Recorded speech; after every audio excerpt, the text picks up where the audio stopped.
بسم اللہ الرحمن الرحیم۔ السلام علیکم ورحمۃ اللہ۔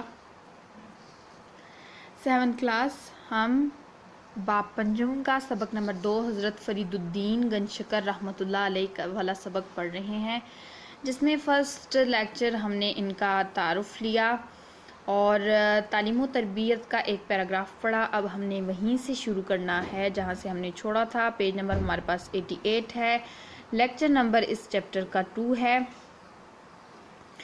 تو ہم نے جیسا کہ پہلے پڑھا کہ جو حضرت خواجہ قطب الدین بختیاری تھے، انہوں نے کہا کہ کچھ عرصہ آپ ملتان میں قیام کریں، پھر اس کے بعد آپ کو ظاہری علوم کے حصول کے لیے ممالک اسلامیہ کی سیر و سیاحت کے لیے سفر کرنا پڑے گا۔ تو حضرت فرید الدین گنج شکر نے ان کی بات پر عمل کیا اور حصول علم کے لیے بغداد، بلخ، بخارا، بیت المقدس، مدینہ منورہ اور مکہ مکرمہ بھی گئے۔ آپ رحمۃ اللہ علیہ 3 سال تک حرمین شریفین میں بھی رہے۔ اس کے بعد آپ رحمۃ اللہ علیہ والدہ کی قدم بوسی کے لیے کوتوال آئے، یعنی کہ والدہ کی یاد نے جب ستایا تو والدہ کے لیے دوبارہ سے کوتوال، جو جہاں سے پہلے ملتان گئے تھے، یعنی کہ جہاں پیدا ہوئے تھے وہاں کوتوال دوبارہ گئے اور پھر وہاں سے دہلی چلے گئے۔ حضرت خواجہ قطب الدین بختیار کاکی رحمۃ اللہ علیہ نے آپ رحمۃ اللہ کی آمد پر مسرت کا اظہار کیا، یعنی کہ جب آپ رحمۃ اللہ علیہ آئے تو وہاں پہ انہوں نے ان کے آنے پر خوشی کا اظہار کیا۔ اب ہم دیکھتے ہیں کہ عبادت و ریاضت کتنی حضرت بابا جو تھے فرید الدین گنج شکر انہوں نے کی اور کس طرح سے وہ کرتے تھے۔ حضرت بابا فرید رحمۃ اللہ علیہ مہینے میں صرف 2 بار اپنے مرشد کی خدمت میں حاضر ہوا کرتے تھے۔ ان کے مرشد کون تھے؟ حضرت خواجہ قطب الدین بختیار کاکی رحمۃ اللہ علیہ، اور باقی دن ان کے حکم کے مطابق عبادت و ریاضت میں مصروف رہتے تھے، یعنی کہ صرف مہینے میں 2 بار اپنے مرشد کے پاس آتے تھے اور ان کی ہدایت کے مطابق پورا مہینہ پھر عبادت و ریاضت میں مصروف رہتے تھے۔ آپ رحمۃ اللہ علیہ کی عبادت و ریاضت کے فیض و برکات دیکھ کر معروف بزرگ حضرت خواجہ معین الدین چشتی اجمیری رحمۃ اللہ علیہ، آپ رحمۃ اللہ علیہ کے مرشد کے بھی مرشد ہیں، نے فرمایا تھا کہ یہ ایک ایسی شمع ہے جس نے خانوادہ درویشاں منور ہو جائے گا۔ آپ رحمۃ اللہ علیہ کے لیے دعا فرمائی۔ اب یہاں پہ بات ہو رہی ہے حضرت خواجہ معین الدین چشتی اجمیری، جو کہ حضرت خواجہ قطب الدین بختیار کاکی رحمۃ اللہ علیہ کے مرشد تھے۔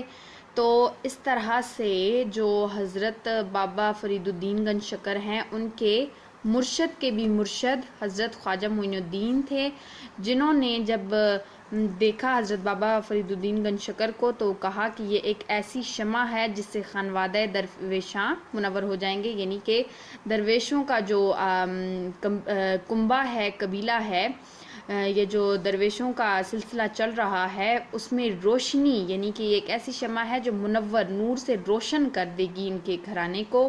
اور آپ رحمۃ اللہ علیہ کے لیے مزید دعائیں بھی فرمائیں، یہ کہتے ہوئے کہ وہ نور ہی نور ہیں اور خانوادہ درویشاں کو منور کر دیں گے، یعنی کہ درویشوں کا جو کنبہ ہے اس کو نور سے بھر دیں گے، اور اس کے علاوہ بھی آپ رحمۃ اللہ علیہ کے لیے مزید دعائیں فرمائیں۔